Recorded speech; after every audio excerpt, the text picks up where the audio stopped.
Welcome to Redtastic. Story 1. I, 22 female, am from a nuclear family and my brother, 32 male, is 10 years older.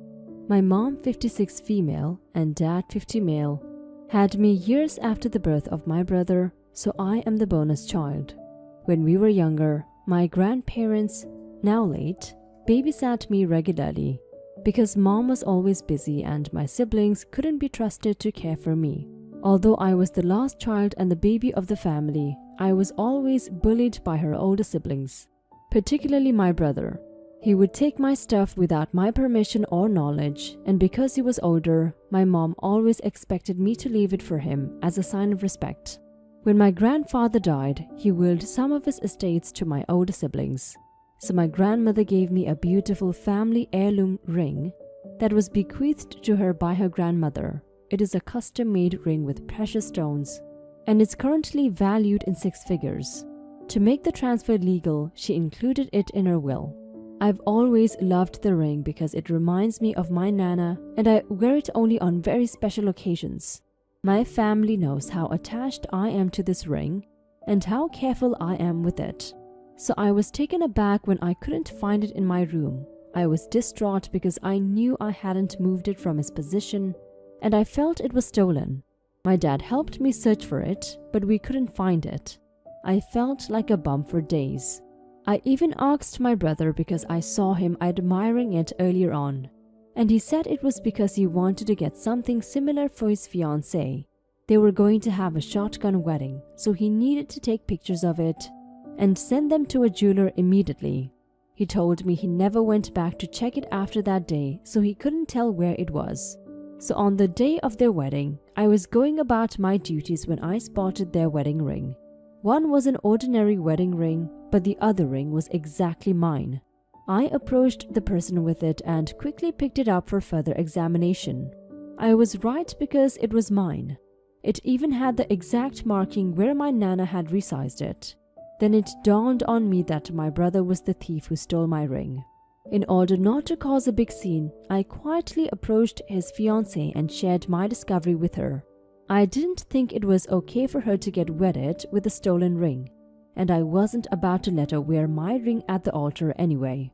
His fiancée scoffed at my claims, then called my brother. He was speechless when he saw me with the ring and tried to lie about getting a similar one. But I showed him proof that it was my ring he took, so he confessed to taking it. He claimed he only borrowed it because he didn't know I wanted the old thing. I cut him short by telling him to get a new ring because I wasn't going to give up mine. Then he snatched it from me, and the ensuing hullabaloo drew the attention of my parents.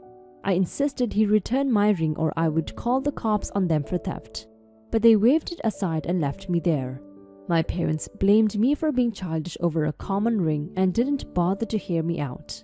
I was really angry at the turn of events, so I called the cops on them.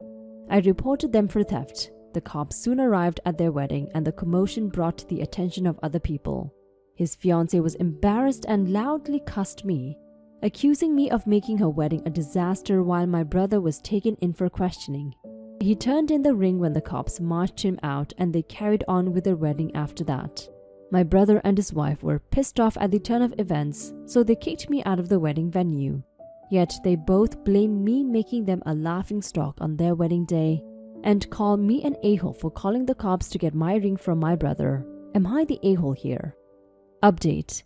So at first, my family members took my brother's side and they all stopped talking to me after the event. They made me feel bad for standing up for what's mine, and most of them outrightly shunned me. So I decided to stop trying to explain my actions to them, and I moved out of the house.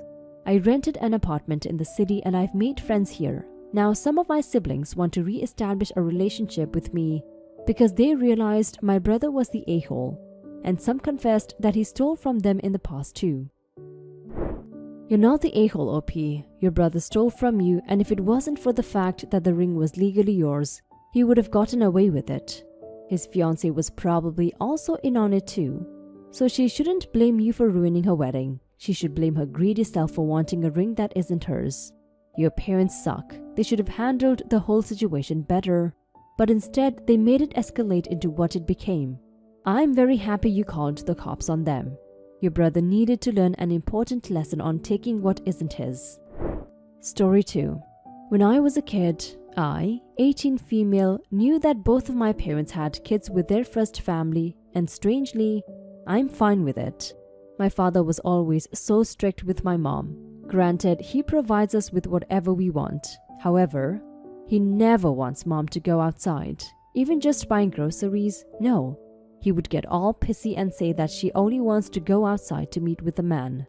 Even when she smiles while chatting with her friends, he would get mad at her and take her phone. My mom is a people person. She got pregnant with my half-sister at 18 and never got to enjoy her teenage years. She likes hanging with her friends but can't do what she wants because my dad insists she stay at home and play the dutiful wife role. She loves him, so she complies. Years later, we found out that the reason he's like that is because him has another woman and 2 kids with the said woman, both a year older than me, which means he's been seeing that woman while I was still in my mother's womb. And for some reason, he would leave us for months without money or anything and casually pop back as if nothing happened. Every time this happened, my mother would lock herself in her room and cry. I'd be the one taking care of her at the age of 9, making sure she eats, bathes, and not harming herself. She would go crazy with grief and barely move from bed until he returns, and when he does, she cries to him, thanking him for returning, and he would disappear again, leaving us with nothing, until he leaves permanently. My mother got so depressed. My mother was an undergraduate, so it's hard to find a job for her. Not that she's looking for one. She was too unstable at that time. And I don't know what to do. I would take care of my mother, ask the neighbors for food, and try to ration out whatever remains of our money. Recently, she has made new friends and several suitors. My sister sends us money and my mom herself has a stable job. But whenever the topic of my dad comes up, she keeps insisting that I don't get mad at him because he gave us whatever we wanted back when he was still with us, that he was a good husband and father to us, that instead of getting angry, we should be grateful to him.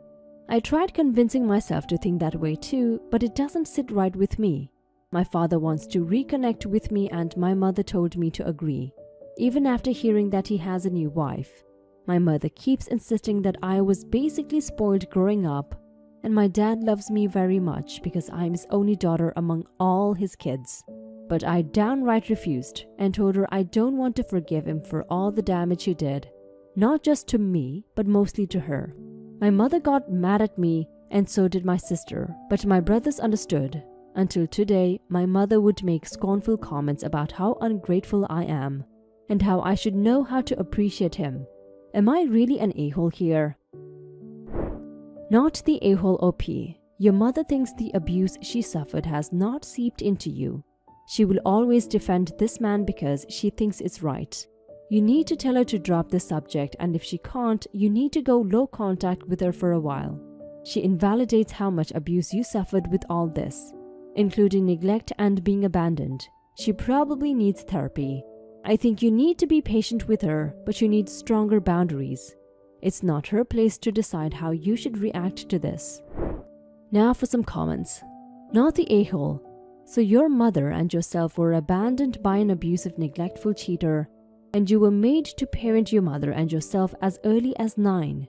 And she says you are an a-hole for not forgiving him. No, she is gaslighting you and herself. I understand she has probably tried to block out the abuse, but you are not the a-hole. Your parents are. Not the a-hole. Your mother is still in the cycle of abuse and control with your father, even though he isn't even there anymore. She is so blind to his abuse, she can't see the horrible effect it had on you. Who cares if you got all the material possessions you wanted? You had to deal with so much. I would say your best bet is to change the topic whenever your mom brings your dad up. Your father manipulated and controlled your mother. Sounds like he's still manipulating and controlling her to get to you. You get to decide who gets to be in your life. Just because she is still pining for him, that doesn't mean you have to forgive him, especially because it doesn't sound like he's ever expressed remorse for betraying and abandoning you. He's probably trying to guilt her, and she thinks that by getting you to reconcile that will get her back in his good graces.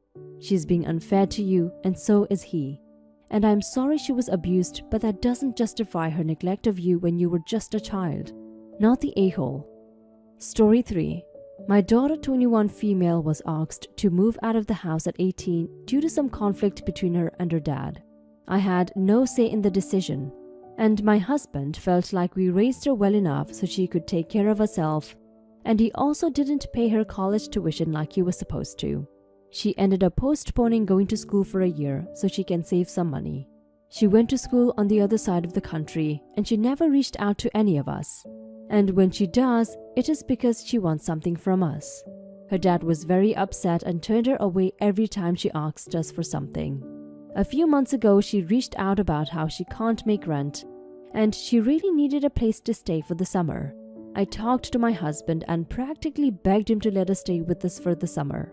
We found later on she lied to us about not being able to afford a place to live, and that she was living with a boyfriend who was more than twice her age, and he kicked her out. Her dad was very furious about the situation, but we decided that we were going to let her stay for the summer. Since she's been back home, she got a job and she's barely in the house.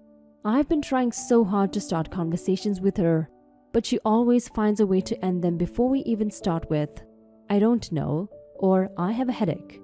I tried my best to get her involved in activities that she used to enjoy when she used to live with us, but she always turned them down.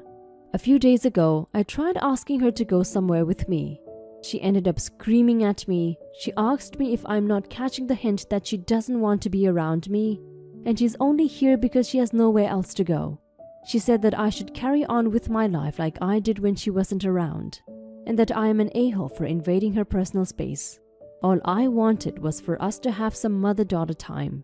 Was I the a-hole in the situation? Edit. I want to make it clear that she is not missing the opportunity to have an education. She took out some student loans and she's going to school. I also failed to mention that her dad is helping her out with tuition next semester, and she's still being indifferent towards us even when we're making an effort to help her. Edit 2. After reading some of the comments, I realized that I made a mistake, and I didn't consider the pain that I caused my daughter. I will be apologizing to her and talking to her dad about how we can help her with the student loans. Now for some comments. You're the a-hole.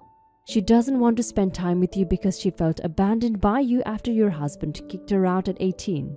I don't care what the law says. She was still a teen at 18, just becoming an adult. And now you want to spend time with her? You tried making her out to be the bad guy by saying she lied about her current living situation. What else was she supposed to do since you and your husband left her to fend herself at 18? You're the a-hole. You were complicit in your husband's bullying and manipulation, kicked her out, didn't pay for college when you could afford it, invaded her privacy. The only reason she got into a possibly abusive relationship with someone twice her age was because she needed a place to live. You ruined her life and you still think she owes you spending time with you?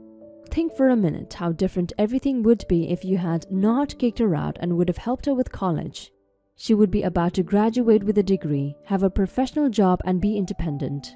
She would also want a relationship with you. You did all of this yourself. Don't blame your husband. You have free will, lady. You're the a-hole. What country do you live in that you claim you didn't have a say in your husband kicking your child out? There were so many ways you could have stood up for her, starting with just saying no, this is my home too, and my child will always have a home with me. You could have helped her any of the time she asked, instead of leaving her to become dependent on a man who took advantage of her youth and poverty. Now you are hurt that she doesn't act like the teenager she was, or let you close to her. You hurt her and violated her trust. So did your husband. You need to start with an apology, a promise never to do it again, and amends in the form of a college fund and real financial help setting up in her own place.